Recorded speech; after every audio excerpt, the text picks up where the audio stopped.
I'm High Chief Chukode Sylvester on one side. Yeah. Okay. Well, actually, we are Adamazi TV, and what we do is we promote cultural events in the whole of Africa. We connect African communities, we connect Africans to their roots through the showcase of the cultural heritage of all African communities. We heard about your New Yam Festival, and that is why we are here today to showcase the New Yam Festival of your community to the world. So, because Nnewichi matter to exactly your position in this community and what exactly is happening in your community, sir. Good evening, viewers. As I have already introduced myself, what is happening today in this community is the New Yam Festival of Obi Onyejuruwa Ebube Chukwu Obi Akabo Obiofia Nnewichi Nnewi.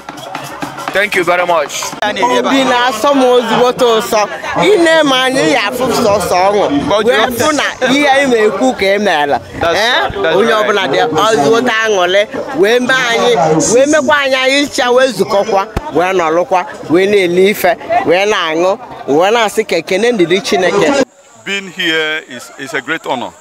This is our Obi, and the Onyejuruwa is the real constituents and constituent of this Obi, and it's my community, and the man in question is a one whom you can trust, whom you can commit, who you can assess, and who can deliver anywhere, any day. So I'm very happy. I left Lagos today, arrived here, and I'm happy, very much happy. All the way from Lagos, you came for this event? Yeah. I flew into Asaba, from Asaba, direct here. And that is why I feel happy. And then Nnewi as a whole. That means you're a lover of cultural heritage. Definitely. In everywhere. About 2 years ago, I am the chief opener of the Afiaolu Festival in this community, the whole community. Afamobo Mrs. Ngozi Edochie, share lady, Umwanya Akabo, Obiofia Nnewichi Nnewi. Konyo wuna jide koji, kulu n'eziokwu, na onye nwere Chineke nwere ife. Ebe owu onye no, ka Chineke mezuori ọchịchị obi niile, ka ha na-ejekwa na-elu ụlọ, mmanụ nwere ndị ha hapụrụ n'ụlọ. So nwe ife ọzọ ha jisi ike ka obi n'igbo ya agba ume n'aha Jizọs. Amen. Sie ndị nne ozi, ndị nne na-ekili. Ndị nne mụ na ha na ebe a, ma ụmụ nwaanyị ndị ọzọ niile dị iche iche. Obi jupụtara onye ọbụla so n'ọṅụ n'ụbọchị nke taa. So amaala na otu ihu anyị si wee wụrụ sọ ọṅụ n'ụbọchị otu a ka onye ọbụla esi wee bulukwa ọṅụ a wee nakwa na ezinụlọ be ya dị iche iche mekwa ka ọṅụ ezinụlọ ahụ na-ezuru ya oke otu a m kwuru ka ọ dị n'aha Jizọs. Amen. To be here anywhere because the Obi is a very nice man. To me, he's a very nice man and he's a God-fearing human being. So that's the reason why I'm here today. All right. So how do you feel about the event so far? Okay, I'm very amazed. The event is so wonderful. The event is wonderful. If you look around, you see a lot of crowd. You see a lot of people coming in and going out. So in fact, it's even more celebrated. Like yesterday, Afiaolu ushers in. There is what they call Afiaolu Nnewi. The one the Igbo Oris will now do first. After the Igbo Oris, all the Obis will start doing their New Yam. So this one today is doing his own New Yam. Today, Obi Onyejuruwa, Obi Akabo Obiofia is doing his own New Yam. And it's all the community by my own sensing. And I know that his children, all the community, because all the community is his sub. So they are here to celebrate the man on his New Yam Festival. So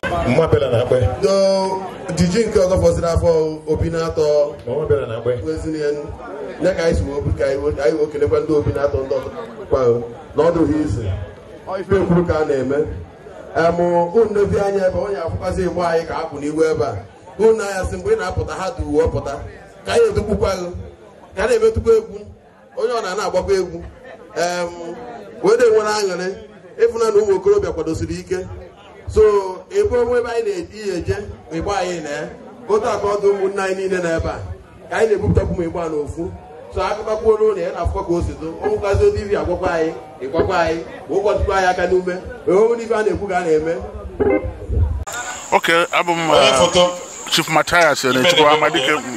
Okay, so Afa m Chiji Ogudejugwu Ugosinachi. Onye anyị bịara ịfụ bụ Chief Obiofia. O nyere invitation maka erimeri ji ọ na-eri ya na ndị community. So anyị wee sị na obodo mma nkwanye ọ bụ afa mmadụ ka ọ bụrụ onye nọ n'isi obodo ekwesịrị ịkwanyere ugwu. Anyị wee sị taata ka anyị bịa nọnyere ya wee kwanyere ugwu dole ya. Ọ bụkwasị ezigbo mmadụ. So obi anyị sa aṅụrị ya nọ n'emume a n'ụbọchị nke taa. nakwa ife na-eme ebe a taa n'ọnọghị nne afọ ahụ bụ Chief Onyeka Onyejuluwa Ebubechukwu Nnewi Obi Obiofia Nnewichi Nnewi. Okay, biko ime isi gwatụ anyị ihe na-eme n'ebe a taa. Ife na-eme bụ na Akabozules na-eli ji ọfụ tata 24th August 2023. Ego obi dị gị maka emume a unu na-eme tata?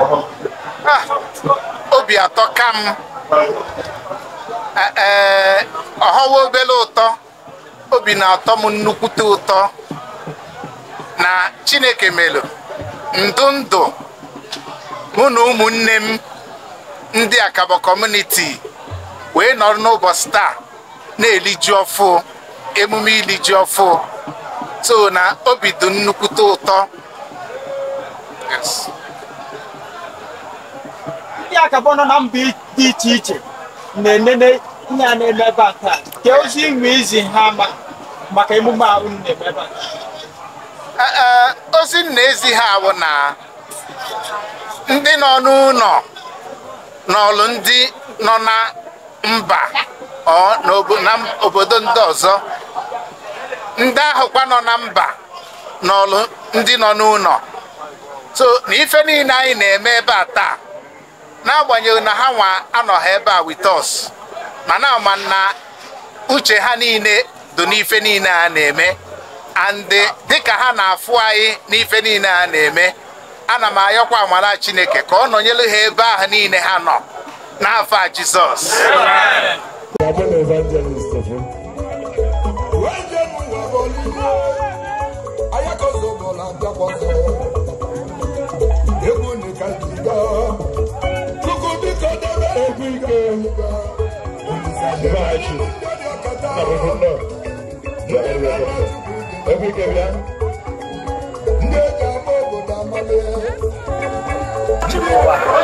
Lọlọ Ebubechukwu Obi Obiofia Nnewichi Nnewi. Ana m ekele ndị Nnewichi, ndị Nnewi niile, ndị Akabo na Iri Ji ha, ka Chineke gọzie ha, gọzie chairman anyị Honorable Afamagina, nye ya more grace and more wisdom and understanding. From glory to glory in Jesus' name. I'm in the sense that now in my regime came with such a scenario for the first time. It's a thing of joy. Or something that now by the grace of God, I'm going to my name somewhere in the history of this community. Because of the reason. I don't understand when it came about the time frame the Obi and our present. You know, but by the grace of God, it happened that Namunwa, my regime, Obi Bata, when Iri Ji for the first time that he's thrown. So it's a thing of joy. So and the whole of the community are happy today and celebrating with us also.